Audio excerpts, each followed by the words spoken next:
Halo, apa kabar nakama? Selamat datang di channel Nobar Anime. Selamat beraktivitas and enjoy this video. Pada chapter kali ini masih menceritakan flashback Kuma, melanjutkan chapter sebelumnya, dan bagaimana dia bisa menjadi pasifista. Jadi stay tune, tonton videonya sampai habis. Sebelum itu jangan lupa subscribe dulu ya guys. Tanpa berlama-lama mari kita lanjut. And school. Pada chapter kali ini berjudul pasifis, yang berarti orang yang suka damai atau pecinta perdamaian. Dengan disertai cover request 3 ekor tanuki atau rakun menata rambut Oden yang sedang meminum sake.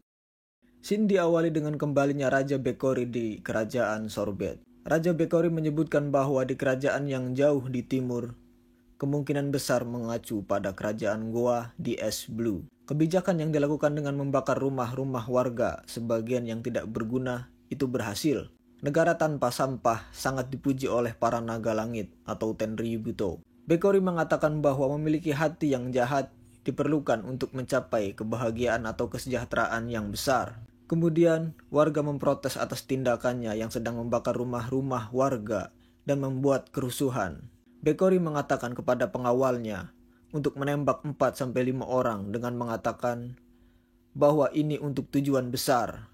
Para prajurit melepaskan tembakan, tapi Kuma tiba dengan wajah yang dipenuhi dengan amarah. Kemudian Kuma langsung menghentikan serangan tersebut dan menghancurkan kerajaan Sorbet sendirian. Panel pun berpindah di Merigose. Saturn mendengar berita bahwa ada raja baru di kerajaan Sorbet. Melalui pemungutan suara warga, Kuma menjadi raja yang tinggal di gereja tua. Kemudian diperlihatkan para lansia masih pergi ke Kuma untuk pengobatan rasa sakit, dan dengan enteng menggodanya tentang menjadi raja. Kuma mengatakan bahwa mereka harus berhenti menggodanya karena yang sebenarnya menjalankan negara adalah Bulldog. Kuma bilang dia hanya hiasan demi keselamatan. Warga mengatakan bahwa Raja Bulldog adalah raja masa lalu sebelum Bekori. Meski masa-masa sulit, mereka mengatakan bahwa hati mereka sangat baik. Tiba-tiba, seorang gadis muda berlari dan berteriak, "Hasil tangkapan besar! Hasil tangkapan besar!" Para tetua bertanya-tanya, siapa dia? Mereka bilang, dia manis dan mirip Jinny. Kuma dan yang lainnya terkejut. Bonnie pun berkata, "Ada apa? Saat aku berumur 10 tahun, aku akan berlayar ke lautan bersama ayahku dan melihat dunia." Kuma dan yang lainnya berkata, "Ayah?" Kemudian Bonnie melihat ke cermin dan terkejut melihat penampilannya. Gyogyo berkomentar bahwa perubahan penampilannya pasti disebabkan oleh buah iblis. Jinny dan Kuma pingsan karena kaget. Kemudian seorang tetua sedang membaca ensiklopedia Devil Fruit dan berkomentar bahwa ini pasti Toshi Nomi atau buah usia. Dia bertanya-tanya dari mana Bonnie mendapatkannya. Kemudian Bonnie berusaha keras untuk menjadi tua. Kuma pun khawatir dan menangis karena dia berusaha menua hingga 10 tahun. Scene menunjukkan Raja Bulldog mengunjungi gereja Kuma. Gyogyo terkejut melihat Bonnie menua hingga menjadi seorang wanita tua. Tetapi kenyataannya dia adalah Ratu Koni, mantan ratu mahkota kerajaan. Penyamaran yang digunakan Bonnie di Merigose, yang merupakan ibu Raja Bulldog. Bulldog memperkenalkan dirinya kepada Bonnie dan mengatakan dia memiliki hal penting untuk didiskusikan dengan Kuma. Bulldog menceritakan berita tentang Kuma sebagai penguasa jahat di surat kabar. Ada informasi bahwa Raja Bekori akan kembali ke kerajaan Sorbet dan dia mendapat dukungan dari pemerintah dunia. Warga pun khawatir. Kuma meyakinkan bahwa dia tidak akan membiarkan Raja Bekori menginjakkan kaki di kerajaan Sorbet. Dia akan melawan mereka lagi, tapi setelah itu dia akan diperlukan sebagai penjahat dan tidak bisa tinggal di kerajaan. Dia kemudian meminta Bulldog untuk terus menjadi raja. Kuma berencana meninggalkan Bonnie dalam perawatan mereka. Bonnie sukses meniru penampilan Ratu Koni yang seusianya. Kemudian Kuma menjemput Koni dan salah mengira dia adalah Bonnie dan mengatakan kepadanya bahwa dia akan pergi ke suatu tempat dan kembali.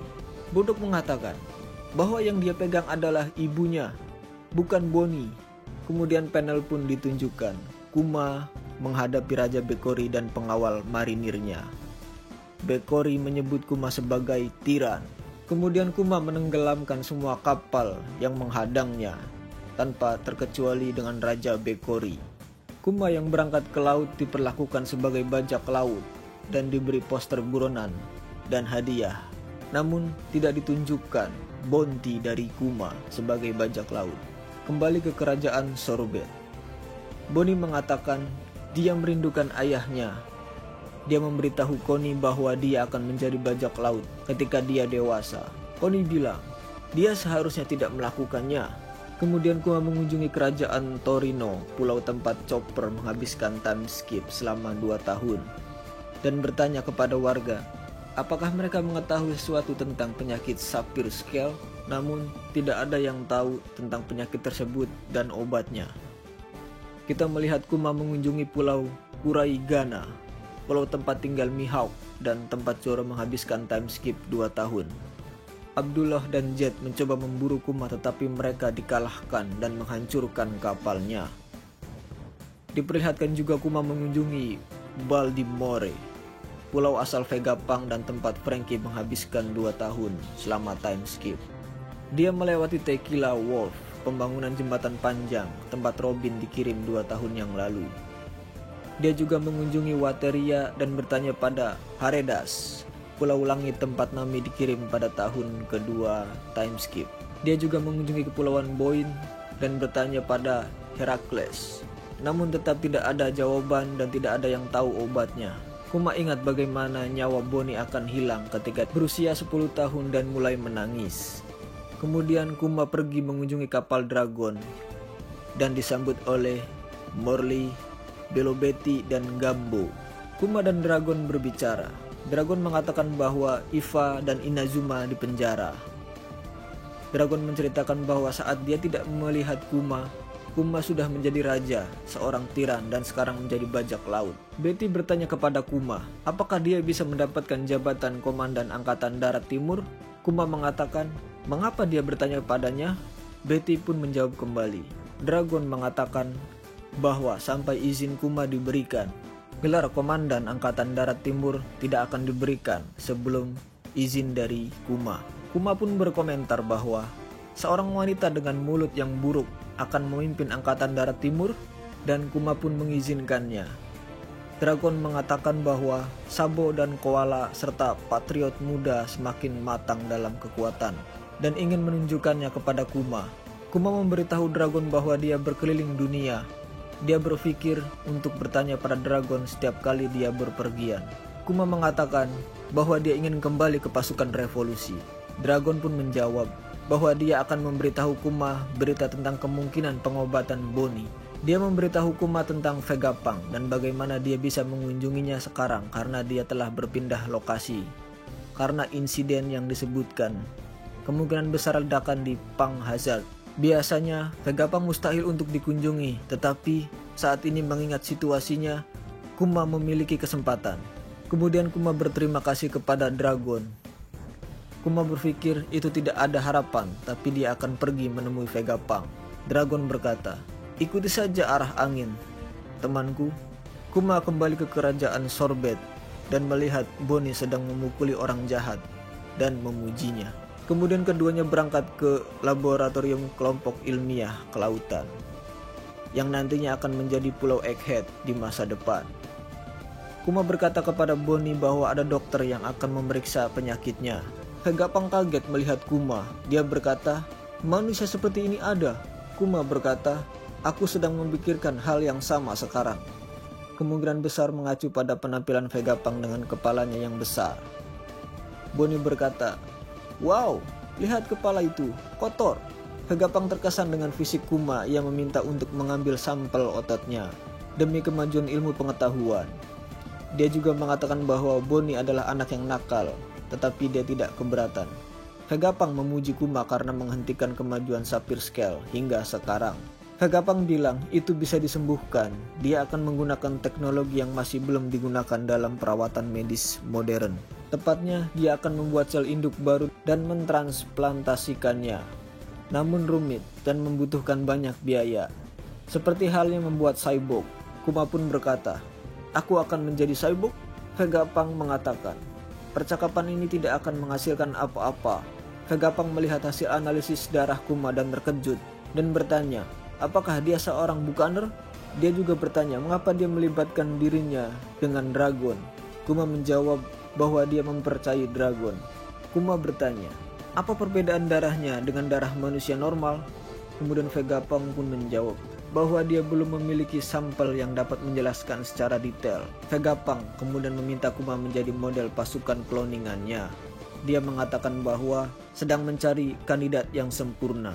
Jika Kuma setuju untuk menjadi sumber sampel darah pasukan cloningannya, dia akan melakukan perawatan kepada Bonnie secara gratis. Vegapunk berkata, ditambah lagi kamu tidak punya uang kan? Kemudian panel ditampilkan Bonnie yang sedang berbicara dengan Sentomaru dan dia duduk di kapalnya. Melanjutkan pembicaraan Kuma dan Vegapunk. Kuma mengatakan dia akan melakukan apa saja. Kuma bertanya apa yang akan dilakukan cloningannya? Akankah mereka menjadi prajurit marinir? Vegapunk menjelaskan bahwa klon tersebut akan mampu menembakkan sinar laser, mengalahkan bajak laut, dan akan menjadi kekuatan sains yang tangguh. Tubuh kokoh mereka akan melindungi siapapun dari peluru dan akan menjadi pahlawan warga. Vegapunk mengoceh tentang masa depan. Kuma berkata kepada Vegapunk, Dragon berkata bahwa kamu adalah pria aneh yang jujur dengan keinginannya tetapi dapat dipercaya. Vegapunk berkata, Dragon mengatakan itu?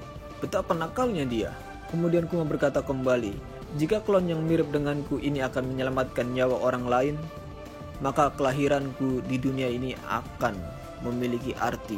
Vegapunk berkata kembali, Dragon akan membunuhku jika dia mengetahui syarat atau ketentuan yang kamu setujui.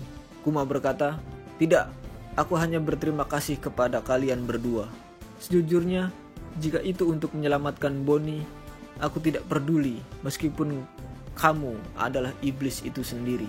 Tolong sembuhkan Bonnie, Vegapunk. Kemudian Vegapunk pun menjawab, kamu sungguh suci. Scene pun diperlihatkan, Saturnus terlihat menyadap dan mendengar semua obrolan antara Kuma dan Vegapunk. Saturnus mengatakan bahwa klon ini dimaksudkan sebagai senjata yang bisa membunuh banyak orang. Dia mengatakan Vegapunk tidak melihat nilai sebenarnya dari peluang ini. Kemudian dia berkata dia punya ide untuk ini. Kembali ke percakapan Vegapunk dan Kuma. Kuma bertanya, seorang suci? Aku hanya seorang pasifista yang mencintai perdamaian.